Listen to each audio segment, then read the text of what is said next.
Hey everybody, it's Mike from the Mike Wagner Show, powered by Sonic Web Studios, brought to you by official sponsor of the Mike Wagner Show, international warring author Mia Molson Zia Missing. Coming soon, Missing 2 by Mia Molson Zia, double suspense, double the fun. Check it out on Amazon. Also brought to you by Sweet Psalmist by Serena Wagner, based on the life of King David and 30 exquisite paintings. Check out the Sweet Psalmist on Amazon, keyword Sweet Psalmist Serena Wagner today. We're here with a terrific gentleman who's a multi-talented author who grew up in rural Maine, now in Charlottesville, Virginia. He studied English literature, Spanish language, and also culture from Harvard University. Earned his master's in American New England Studies from University of Southern Maine. He worked in media publishing, writing, is also instructor. He collaborated with his father's arts and education organization called Americans Who Tell the Truth. He founded, edited, and also wrote for Inside Mexico. He has a new book out, which basically describes the story of the Greensboro Massacre in '79. And what is that about? We'll talk about the Morningside, the 1979 Greensboro Massacre, and the struggle for American city soul. Live, ladies and gentlemen, plus dudes in beautiful downtown Charlotte, Virginia. Multi-talented author who grew up in rural Maine, currently in Charlottesville, Virginia, with the book Morningside, the 1979 Greensboro Massacre. Ladies and gentlemen, the multi-talented Aran Shetterly. Aran, good morning, good afternoon, good evening. Thanks for joining us today.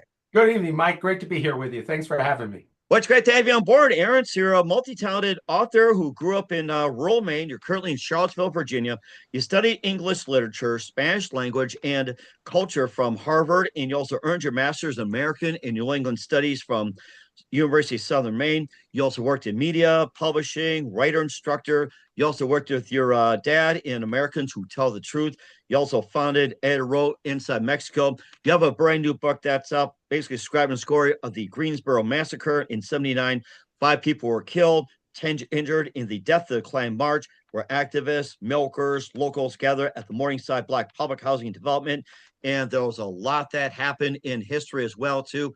Somehow forgotten. Why is it significant? For getting on, Aran, tell us how you first got started. You know, you make me sound all those things pretty restless, Mike. I have wandered around a little bit. You're right about that. Right. Yeah. Well, we're going from Maine to Virginia, so it's almost like a nice East Coast hop and a drive there. So yeah, but that's a roundabout arrival in Virginia, Mike. I lived in Mexico for almost 11 years. I lived in Cuba for a little while. I lived in Miami, and ended up in beautiful Charlottesville, Virginia, because my wife's from Virginia. She's from and went to the University of Virginia, which is right here in town. And so that's what brought me here, and it's been a nice place to be. But it actually is part of the story of why I wrote this book. But we'll get into that. But what got me started really was my mom's a writer. My dad's a painter. I went off and did a whole bunch of different things. I worked in the internet business. I worked in publishing. But I always wanted to write. And eventually I had the courage to go off and try to actually do that. And wrote a book about Cuba, and then came upon this story, which I thought was just too important not to spend time investigating and writing about. And what was that one precise moment that simply influenced you into what you do in the rest of your career? You know, what really happened was, I was on a trip to Cuba with my dad, who's the painter, because we wanted to look at Cuban art. And we were doing that. We were on this trip, and the art was fantastic. And we were going into these artist studios. But since it was a group trip, we were also going to see hospitals where Cubans could show us their healthcare system. And then we were in this conversation about, this is, 22 years ago, a conversation about how the Cuban politics work. And in that, I asked a question.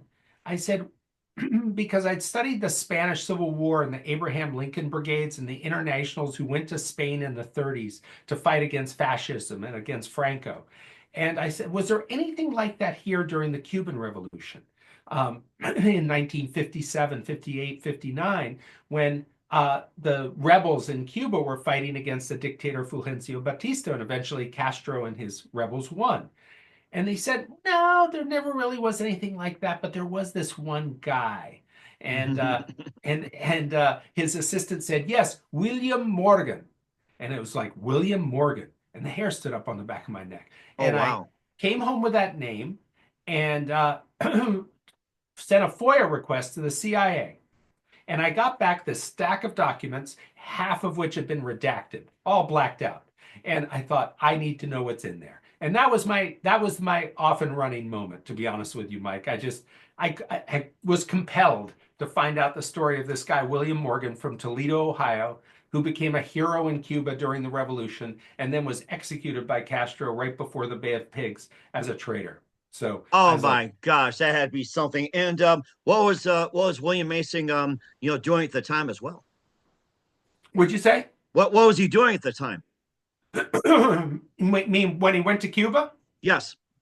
Oh, well, that's an interesting story. Here's a guy who grew up in a upper middle class family in Toledo who never fit in and dropped out of high school, joined the Merchant Marine, ended up getting mixed up with gangsters, and was running guns into Toledo when Oh he, wow. into Cuba, I mean, from the US. And then ended up actually believing that the rebels were fighting a just cause and sort of turned his life around and gave it some meaning by joining their cause. That is interesting. And I forgot to mention the book you have, The Americano Fighting for Castro for Cuba's Free. I forgot to mention that. I can't That's believe all it. right. But we got into it because you asked what my inciting moment was. And what I learned then was I love to write narrative history. I love to put together these big puzzles and investigate sort of forgotten parts of our history and figure out what they mean, and why they're still meaningful and what they can illuminate about who we are at any given moment. It seems like it as well, too. You've been influenced by a number of writers as well. Who are some of your favorite authors, writers, and your favorite books growing up? Well, that's a great question. I mean, I grew up reading everything from about of Hemingway, and then I graduated to some books like, I feel like Ralph Ellison's Invisible Man is one of the greatest books I've ever read. Um, so there's fiction, but then, there's so many great nonfiction writers writing these days, whether it's Eric Larson writing his stories or David Grann and a lot of people who've taken the art of telling nonfiction stories to such a high level. It's really inspiring. And certainly did as well, too. You've also got an inspiring book called Morningside, the 1979 Greensboro Massacre and the Struggle for an American City Soul. We'll get to that with Aran Shetterly. But first, you listen to The Mike Wagner Show at themikewagnershow.com, powered by Sonic Web Studios. Visit online at sonicwebstudios.com for all your needs. Look at a professional website without breaking your budget. Sonic Web Studios is the answer.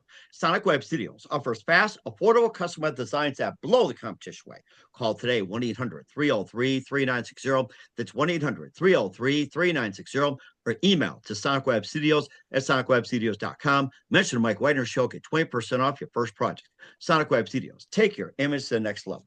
Also, time to give an official shout out to our official sponsor, the Mike Wagner Show, international warring author Mia Molson-Zia. If you love fast-paced mysteries, you love Missing by Mia Molson-Zia, available on Amazon in paperback and ebook. Missing is fast-paced and intriguing with an unforgettable twist. Takes place in 4 countries, 2 strangers, 1 target, where truth is illusion and those who love you to first go missing. It's available on Amazon in paperback and ebook. Missing by Mia Molson-Zia has garnered great reviews. And Evil Evan enjoys by Howard celebrities, including Joanna Cassie, Forrest Riley, and many others. So grab your copy today for Goes Missing by Mia Molson-Zia, available on Amazon. Coming soon, Missing 2 by Mia Molson-Zia. Double the suspense, double the fun. Check it out on Amazon. Also brought to you by A Sweet Psalmist by Serena Wagner, based on the life of King David, including 30 exquisite pains. And as a shepherd, he wrote as well, too. It gives a new perspective of David throughout the years. And also, it's a time where shepherds started, was complicated and turbulent relationship with King Saul. It's a love story of love, betrayal, hope, repentance, and more. Check out The Sweet Psalmist, Serena Wagner, on Amazon. Sweet Psalmist by Serena Wagner, keyword Sweet Psalmist Serena Wagner. And also check out the Mike Wagner Show at themikewagnershow.com, 40 podcast platforms. Make sure you're heard on 100 countries. Take us with you on any mobile device. For great gift ideas, go to amazon.com. Check out the Mike Wagner Show podcast, t-shirts, pop sockets, throw pillows, tote bags, hoodies. Makes great gifts 24/7. Go to amazon.com. Be sure to check out the Mike Wagner Show podcast for more great gift ideas. Go to amazon.com/Mia Molson-Zia for great books like Missing, Once, Wrinkles, merchandise, and more. Amazon.com/Mia Molson-Zia. Also support the Mike Wagner Show on Anchor FM, PayPal, and the MikeWagnerShow.com. We're here with the multi-talented author who grew up in Royal Maine, now in Charlottesville, Virginia. of Morningside, the 1979 Greensboro Massacre, and the struggle for American city soul. Aran Shetterly here on the Mike Wagner Show. Before getting back to the book about the 1979 Greensboro Massacre, you worked in media, publishing. You're also a writing instructor. You also worked with your dad as well, too, in Americans Who Tell the Truth. I'd like to hear more about that one. Yeah, well, my dad paints these portraits of Americans who've spoken truth to power throughout American history. He's painted about 280 of them now, Mike. Oh, So wow. there are a lot, and he doesn't sell them. What they do is they travel around the country in these sort of curated exhibits. People want to tell a story about women's rights or civil rights or indigenous rights or whistleblowers or different issues. They can pick out a set of portraits and exhibit them in their town halls, community centers, schools, universities, Wow. and so they travel around basically to start conversations about how our democracy works, how change happens, and it's been very effective. Kids and students and community members love sort of seeing the portraits, being challenged by the portraits, thinking about them, and having conversations. Mhm. What are some of the conversations you guys have, the most popular ones, and maybe like, the most unusual or the most that just, really get things going? In the Americans Who Tell the Truth? Correct. Yes. Yeah, well, I'll tell you what, I'll give you an example. Syracuse University uses them in a really interesting way. So, Hmm. for example, the Maxwell School of Public Policy at Syracuse is this beautiful, has this beautiful building, and in the center of the sort of entryway, this big white marble space, is a life-size portrait of George Washington. Oh my Fantastic goodness. portrait, and it's been there since 1930 something. So a few years ago, as you can imagine, some students began to say, he's a complicated person. How should we think about, George Washington a little bit? We want to complicate George Washington. And they said, here's an idea. Let's take these Americans Who Tell the Truth portraits and surround George Washington with them instead of taking a statue down. And I agree with the way they've handled this. Instead of taking it down, surround him with these other figures from American history and imagine conversations and dialogue between them. So, what would George Washington and Malcolm X talk about? What would George Washington and Ida B. Wells talk about? What would uh, George Washington and Elizabeth Cady Stanton talking about? And so, I mean, these are the kinds of, I feel like, value that this project can bring to, instead of just saying we're going to cancel someone or let's have a dialogue. Let's imagine how these figures could work these things out together, or at I least think how they would challenge each other. I think that's a really good idea. There's been too many statues have been taken down, because this whole cancel culture thing. It's like, how else are we going to learn about history? And it's basically like, how we're going to learn. And this thought came to my mind about how you say about George Washington.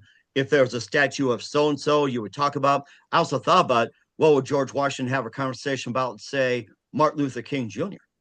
Yeah, exactly. Great point. What would that conversation be like? Where would they agree and where would they disagree? Or where could they change each other's mind, perhaps? Could be very interesting. Mm-hmm. Or maybe with Michael Jordan next to him. So Yeah, that would be a very different conversation, I imagine. I won't be surprised. And of course, at least he did admit to cutting the cherry tree down, which is the one thing I dare learn about George. He did cut the cherry tree down. So That's right. Well, I guess he tried to tell the truth most of the time, so, you know, good on him.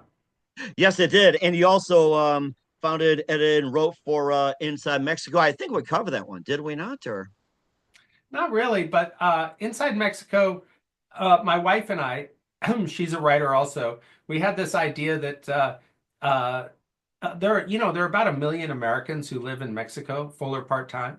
And we thought, they need a good media, some good media in English. And so we went down there, we got in our Honda Element and drove down to Mexico and started putting out a magazine and a website that sort of deepen their understanding of the place they were. It was a great adventure, not successful as a business, but we learned a lot about a wonderful country and wonderful people, and had a real adventure. And certainly did too. And of course, the adventure we're going to talk about soon is Morningside, the 1979 Greensboro Massacre, and the struggle for American City soul, piecing together about what happened during that time. We'll talk about in a few moments with Aran Shetterly. You listen to the Mike Wagner Show at the MikeWagnerShow.com, powered by Sonic Web Studios, brought to you by official sponsor of the Mike Wagner Show, international warring author Mia Molson's The Missing. Also, Sweet Psalmist by Serena Wagner, based on the life of King David, Amazon.com.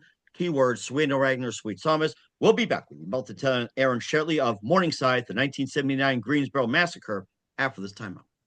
We're back with author Aran Shetterly of Morningside, the 1979 Greensboro Massacre, and the struggle for American City soul here on the Mike Wagner Show.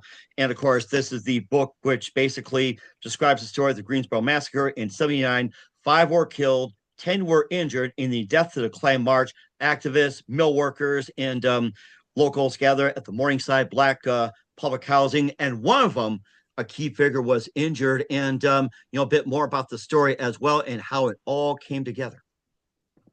So in 2015, and it's good we talked about Americans Who Tell the Truth. I was down in Greensboro because my father had a show of portraits there at the International Civil Rights Center and Museum. So what we know about Greensboro, and if we know anything often, is that the sit-in movement started there in 1960 and sort of spread across the South and ended up desegregating public spaces around the South. And so he had a show of portraits there in that old Woolworths. And the woman who organized that said, there are a couple people you really should meet while you're here. And so we went to this little Salvadoran cafe, sort of on the edge of downtown Greensboro, and in walked Reverend Nelson Johnson and his wife, Joyce Johnson. Oh, wow. And they told a story and about what had happened on November 3rd, 1979, how they had been working with this multiracial group of activists to organize the textile mills in Greensboro in that area, which were still some of the largest textile mills in the whole world. The blue jean dungaree material came out of Greensboro for 100 years that made Levi's. And so they were having trouble organizing workers across race. And they thought the Klan was interfering with that effort.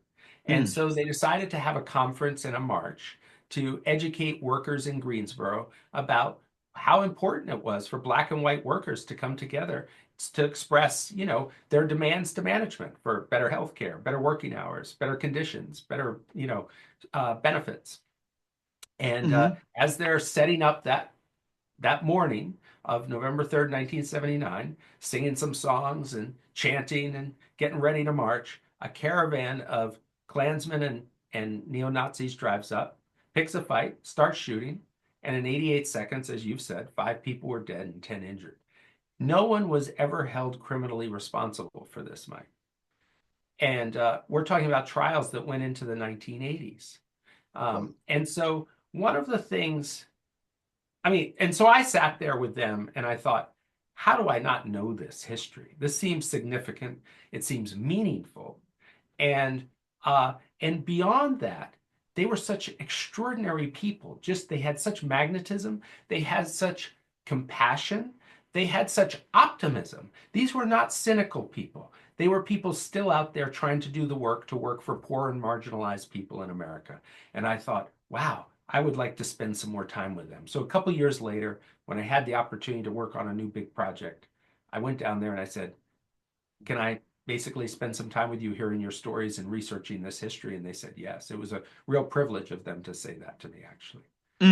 That was very interesting. And of course, when I read about this and I thought this was hardly ever mentioned, I remember being in high school in 79. This was like maybe got this little attention. Of course, in the 60s, you had the Watts riots in LA. And of course, you had the Harlem riots in New York. And you had Detroit that was going at, Chicago was going at. And of course, move forward, St. Louis, had them burned. Of course, you had Atlanta, Miami, and all these cities were burning with riots and got massive attention. But why was it that I was scratching my head that Greensboro only got this much attention? I don't understand it. There are a few reasons for that. But one of them is that the very next day, the hostages were taken at the American embassy in Tehran, Iran. And all of a sudden, this big international story, which was much easier to talk about in a way, it was us versus them as opposed to us versus us. These complicated domestic stories are hard to talk about and hard to figure out, where we stand sometimes or what it means. And so that pushed it off. But, Project Censored came out in 1980 or 81, I guess, and said it was one of the most censored stories of the 79 and 80. And at the heart of my book is the mystery about why law enforcement didn't prevent this violence that day. They had informants in the Klan. They had informants in the Nazi group, an infiltrator actually in the Nazi group. They had enough information to stop the caravan before it even got to these marchers, and they didn't do it. And so that's one of the things that I have to explore, and it's difficult, uncomfortable history, but I think very important. And one of the things that is important in my mind is we like to tell, on Martin Luther King Day and Black History Month, a neat, tidy version of what the civil rights movement was. And the thing is that it's much longer, it's much more complicated, and it's not as neat and tidy as we would like it to be. And I think that this is one of those stories that shows that. And I wanted to lean into that and explore that, Mm-hmm. about how, unfulfilled dreams lead to more action and more conflict. And this is one of those examples. Mm-hmm. Also made me think about where nobody was convicted, nobody was acquitted, nobody went to jail. They never found out. What was it, because the police were intimidated by the Klan? Was there influence that was causing, or was it a payout, or was there a thing that's like, hey, don't investigate and everything like that? How did it come about where it's like, they come in, like you see the riots, they arrest so many rioters. How come nobody was arrested? Was it like the police simply were just afraid? Did the Klan didn't have much power, or was the mayor involved with simply saying that, hey, don't do this, I don't want to lose my job? So I think there are a couple of things, but one is that, uh, the activists at that point had decided to call themselves communists. They were American communists working in the mills. Depth as Cold War, scary to a lot of Americans, unclear about what that even meant. These were not people who were beholden to the Soviet Union or to China. They were homegrown people who believed that if fundamental change was going to happen in this country, it needed to happen from working people, basically taking over the means of production somehow, but at the very least, organizing in the mills. But they had some radical beliefs, there's no question about it. And they were provocative. And they were making a difference. And some of those mill owners, some of the city leaders were scared of these guys. And one of the things that it seems to me is that we spend so much time normalizing to some degree the sort of radical right? Thinking about how it is a part of who we are, right? Not that we agree with it, but explaining it and understanding what its historical legacy is. What we don't do is look at the historical legacy on the left and understand that that's also part of us. Instead, we call it anti-American a lot of the time. And so when this case got to juries and they were choosing between these sort of, in their mind, patriotic Klansmen, right, defending the country from communism, and these radicals who were trying to upset the apple cart, if you will, they felt more comfortable with the Klansmen. Hmm. And I think that the police were annoyed and aggravated by these people who were always demonstrating, causing some conflict, in the mills, and would just assume they were embarrassed and put out of business. I see right there. So it was where the police were afraid and everything. Did they have to follow the rule to the law about how to handle these riots, or was some ordinance say don't do this or anything like that? Do you think the Greensboro police, did they act properly, or was it just simply they just made the wrong call or so? Well, let me put it this way. They knew the Klan was coming, and there wasn't a single policeman there that morning. they knew the Klan was coming and they didn't warn the activists that there might be trouble. So I think they stayed out of the way. I Okay. don't think they acted properly. No. And of course, piecing all the narratives, you talk to a leader of the group who managed to survive. And was there anybody else that was willing to step up and talk more about it, or is it more like a hush hush that still had that stigma? It was like they suffered That's PTSD. that's a great question. This was trauma. It was trauma for the people who were there that day. It was trauma for the people who were shot. I mean, obviously, or loved the people who were shot. It was trauma for the shooters. It was trauma for the city. And so there were a lot of different traumas, a lot of anger. And when I went down there and started researching this, I felt that. And I felt that tension. Here I was 40 years later, and you could still feel that tension. You could feel still the discomfort. And it had thawed since that time, but it was still palpable. And I had some very strange, experiences. For example, I sat down with a man who had been a editor of one of the local newspapers, and he said to me, well, no one knows who fired the first shot. Well, they do know who fires the first shot. That's sort of a convenient narrative to, in a sense, spread blame equally between the activists and the Klansmen and Nazis, and to deflect from the responsibility that the city had. What's interesting is during the course of my research, there was movement. So in 2020, in the October of 2020, over Zoom, the City Council of Greensboro held a special session. And in that, they apologized for the violence that day and for the fact that the police hadn't prevented it. And so they finally assumed responsibility for what had happened. And so what I was able to do, and what was felt important to me, was to show that by not letting go of this history, by holding on to it, by continuing to insist, I'm talking about Nelson Johnson and his wife Joyce and others, that it be relevant. Eventually, people came around and were able to hear it and be able to begin to accept something of the truth. And then when that happens, then a reckoning can happen. Then some reconciliation and healing can happen. But it's really hard to do that until, in a sense, people really face what their own history is.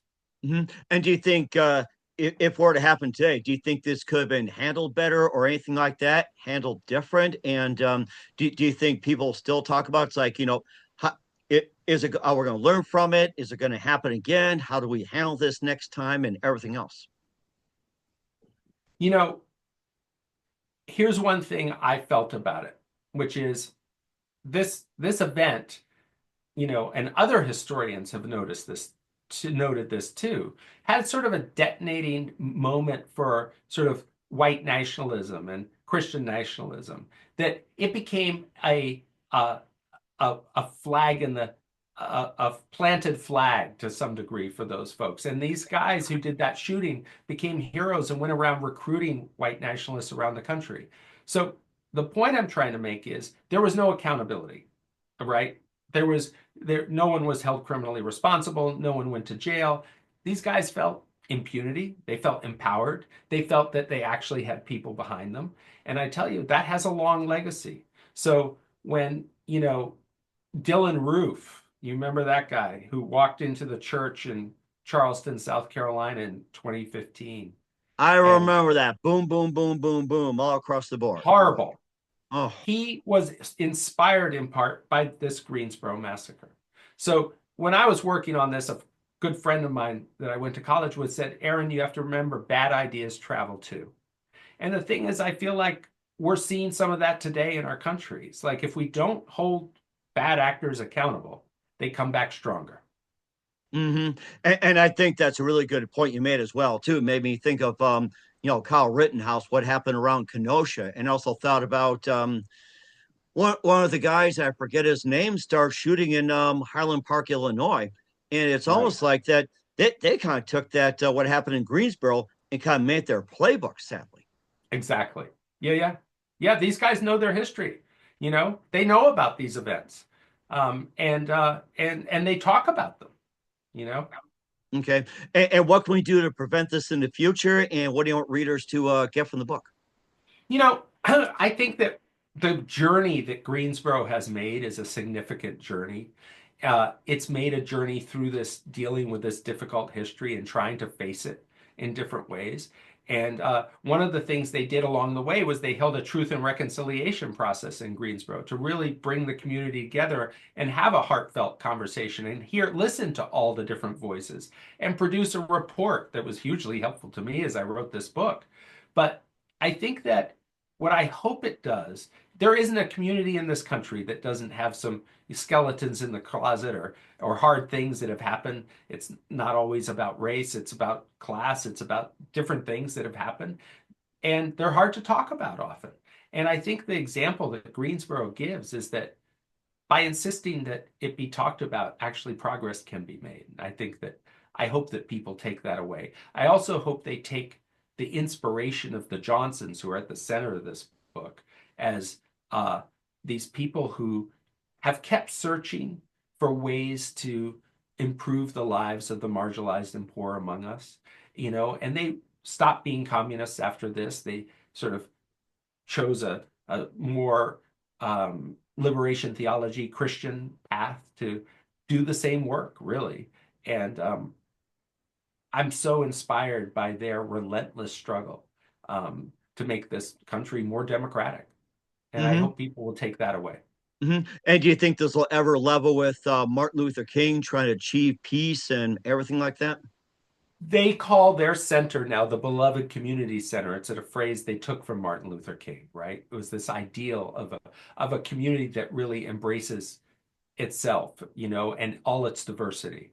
And you walk into their Beloved Community Center, and it feels like one of the most accepting places you've ever been in your life, where anyone can talk, but everyone has to listen, and uh, and so I think that we have to have people in spaces who try to insist on that. Otherwise, it'll get lost.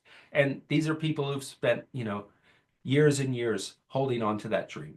And I think that's a really good one to involve as well, too. And where can we find your book, Morningside, the 1979 Greensboro Massacre and the Struggle for American City Soul at? You can find it anywhere books are sold, man. I mean, ask your local bookstore, order it online from your favorite place to order it. And if you want to talk with me, come to my website, aranshetterly.com. Send me a note. I would love to. I respond to everyone who comes through there, and it's fun to hear what people think.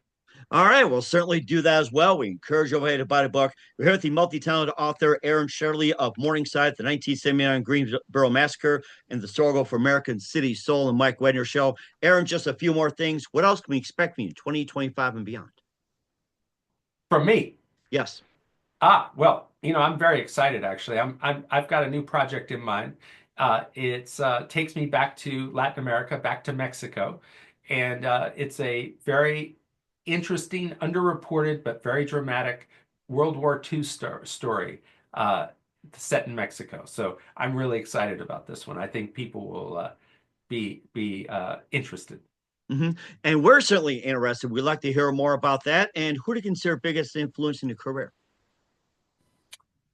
Gosh, I guess I'd have to say my mother, who always held my writing to a very high standard, and I keep trying to reach it.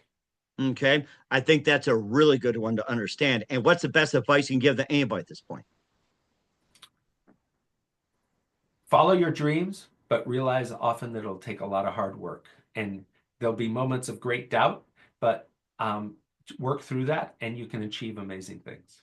I think that's really good advice as well, too. We should put that to use. We're here with the multi-talented Aran Shetterly of Morningside, the 1979 Greensboro Massacre, and the Struggle for American City and Soul, and the Mike Wagner Show. Aran, a very big thank you for your time. You've been absolutely fantastic. Learned a lot. Looking forward to having soon. Keep us up to date. Keep in touch. Love to have you back. And once again, what's your website? How do people contact you? Where can people purchase or check out your works? Yep, aranshetterly.com. Great place to do it. You can also find me on social media, but I prefer email. So through my website, it's just great. And what's your website again?